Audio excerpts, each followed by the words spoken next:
মান তুমি কিন্তু ডেকে রাখতে পারবা না। ওমর বলে, কিরে বোন, ছোট থেকে তোকে লালন পালন করলাম, এত যত্ন করলাম, কোনদিন তোকে আমি কষ্ট দিলাম না রে বোন, এত মায়া করলাম, এত ভালোবাসা দিলাম, কোনদিন তুই আমার উপরে কোনো কথা বললি না। আমি তোকে এত যত্ন করি, সাধারণত ভাইয়েরা বোনদেরকে মুখে উঠাইয়া উঠাইয়া খাওয়ায়া দেয়।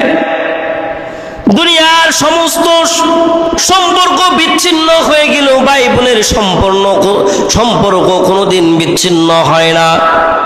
ভাই বোনের সম্পর্কটা বড় আদরের সম্পর্ক, বড় দিলের সম্পর্ক, বড় মায়ার সম্পর্ক। ভাই বড় থাকলে, ঘর থেকে বাইরে বের হইলেই বোনের জন্য ঘর থেকে বাহির থেকে ঘরের ভিতরে কিছু নিয়ে যায়, অনেক মায়া, অনেক যন্ত্রণা করে। ও ভাই, একটু অসুস্থ হয়ে দেখো, নয়তো তুমি তোমার পাশের বাড়ির দিকে তাকায়া দেখো, যার ভাই মারা গেছে, বোনটা পাগল হয়ে গেছে, পাগলের মতো ভাইয়ের উপর পরে পরে কান্নাকাটি করে, ভাইয়ের মতো আপন কেউ নাই। এমন আদরের বোন, প্রত্যেকটা ফ্যামিলির মধ্যে এরকম আদরের বোন থাকে।